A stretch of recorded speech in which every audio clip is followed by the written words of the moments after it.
Good morning, my name is Lacombe, and today I'm going to present to you guys a strategy, and it's called hexagonal thinking. So whenever you are doing this strategy with your classes, these are the standards. These are all 8th grade standards because I'm an 8th grade ELA teacher. But what we did in my class was we went through and we annotated these standards, and we kind of highlighted the most important aspects of the standard. So it deals with citing textual evidence, determining theme, how particular lines of dialogue and incidents in a story can reveal aspects of a character. The students will participate in collaborative discussions with diverse partners, and they will build off of each other's ideas. So these are some of the most important standards that this strategy will use. So a hexagon, whenever you use the hexagon, it has 6 sides. And what you're going to do is you're going to use these hexagons to create connections or to make connections between ideas, topics, themes, vocabulary, and things like that from 2 stories. So whenever you place the ideas on the hexagons, there's an unlimited way that you can make all of these connections. And the beautiful thing about it is every group can have different connections, and everybody's hexagon arrangement is going to be a little bit different based on the different connections that they made. So whenever you are engaging in the activity, you are going to be having discussions, and so you're going to have to work with your groups to decide where the strongest connections are, and you're going to have to come to a consensus in your groups to decide which side of each hexagon should be placed against the other side of another hexagon. So that's where that collaborative discussion comes in and the building off of each other's ideas. So you can rearrange them, you can move them however you want to do them. If you don't like it and you want to start over, you can rearrange them until everybody likes how your hexagon creation has turned out. So I did this as an example from one of our Unit 1 stories, Flowers for Algernon. So on the day that I did this with my students, I modeled just how this is going to work and how we would actually move the hexagons to make the connections before they did the activity, so they could kind of get a visual and see what the expectation was. I also presented this for teachers at our back to school PD at the beginning of the year. And we had lots of different content areas that I presented to. So I just did some examples for math of how you can just do some math terms and make connections between all of those. I did factors of 144. I did an example for science and also some examples for social studies, just to show the teachers that this can be used for multiple content areas. So within my groups, we use Archaic maps, so each student has a number, and so they know exactly what their role is for that day. So I had 4 different roles. One person is the hexagon creator. This is the person that's responsible for moving all of the hexagons. We have a note taker and evidence finder, so whenever you make a connection, at the end you're going to have to explain what that connection was. So we had a person that was responsible for that. Our connection writer, and then our mediator and supply person. So this was the person that was responsible for calming down any heated discussions, or if the group was off task, or to get supplies or to return supplies. I also gave them this, and it's just some question starters to kind of further their discussion in case they got stuck. Okay, so we have read The Black Cat and The Telltale Heart, both by Poe, and so this is what we are going to do our hexagonal thinking activity on. So at your tables, I have for each one of you a copy of all of the standards, all of the research and everything like that about the strategy for you. And I also have copies of both of the stories. But what I want you to do is go ahead and open up your Ziploc bag and get out your hexagons and just kind of lay them out on the table. Don't start moving them or making any connections yet. Just kind of get all your hexagons out and just lay them out on the table.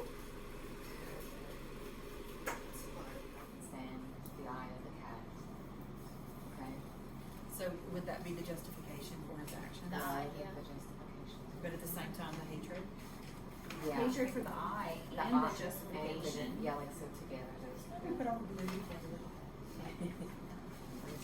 Is that remorse or lack of remorse?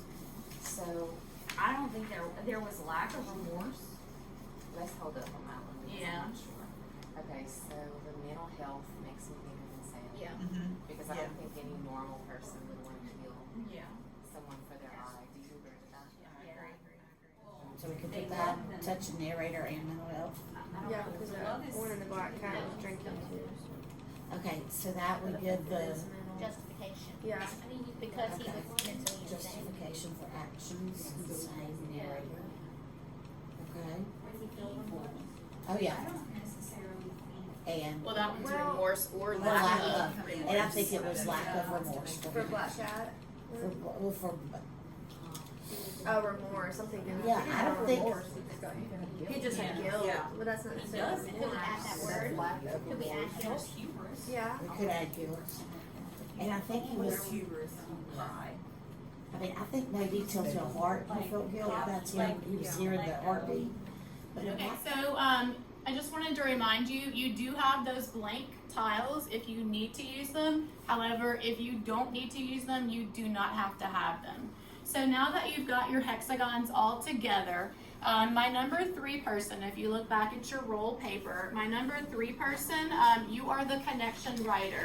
So I had my students write about 4 of the strongest connections that we made, but just for time's sake, I'm gonna ask my connection writer just to write 1 connection. So whatever you think in your hexagon is the strongest connection that you made. I'm gonna give y'all just a couple of minutes to talk about that, and then my number 3 person, just write on the paper outside of wherever you think your strongest connection is, what that connection. So just kind of explain what the connection is and why that connection is. You've had time to arrange your hexagons, you have had time to make your connections and write your connections. I'm going to ask my number 4s in each group to just quickly share what your strongest connection was and why. So we'll start right here. So number 4, what was your strongest connection? So for us, we said that our strongest connection was insanity. Both of the characters, they both loved the things that they killed, but both claimed that the motive why they were killing was the I, which is pretty much insane to think about. That's why you would kill something or an animal. Mm-hmm. Right. Okay. And that is very similar to this group's connection. So my number 4 over here, will you share what y'all had? Yes, we agreed with what y'all said about the narrator and his insanity and how his hatred for the cat and the eye led to the motive and the murders and those things. Mm-hmm. Okay, awesome. I think it's interesting that y'all kind of had the same connection there. Okay, so now at this point with my students, what I had them do was I had them reflect on their own group's work. And so they had these 3 questions: how satisfied were they? What were their individual strengths, and how did their individual strengths kind of work together with the group to contribute to the final product? And what would they do differently? So if they had the opportunity to do this over again, what would they do differently? And so after we reflected, or each student reflected individually at their tables, then I had them rotate. And you can do this different ways. You can either put these papers up and do a gallery walk, or you can have students rotate around the room to different groups. And so with them, in their packets, they had a rotation paper where they had to read and answer both of these questions. So they had to look at the connections that each group made and think about, okay, maybe that group made a connection that they didn't even think of, or maybe they disagree with the connection that was made. So they would leave some feedback on that for that group to kind of go back and see what the other group thought. And it's really interesting to listen to the conversation of students during this process, because it's like those light bulbs are going off and they're thinking, oh wow, I didn't think of it that way.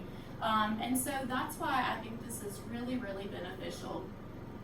And the reason why we did this strategy and why I'm presenting this strategy to you today is because in our ELA team, after we've looked at our writing samples, we have discovered that our writing skills in our students are very, very weak. And so this strategy, the way that it's that it's set up, and having these discussions and seeing things from multiple perspectives and being able to make these connections, it really, really will strengthen their writing. So instead of a student just citing textual evidence and saying the narrator was insane, and then giving evidence and then saying this is why the narrator was insane, now they have all of these other ideas that they can use to bring into that writing, so they can take their writing a lot deeper than they could have without this. So that's one of the beautiful things about this strategy is you get that rich discussion and you are able to make connections and see things from other kids' perspectives that maybe you didn't see before. And then I had my students do an exit ticket where they would give me a writing sample, because the whole purpose of this strategy for them was to improve their writing skills. So they had two choices. They could choose which writing prompt they wanted to do.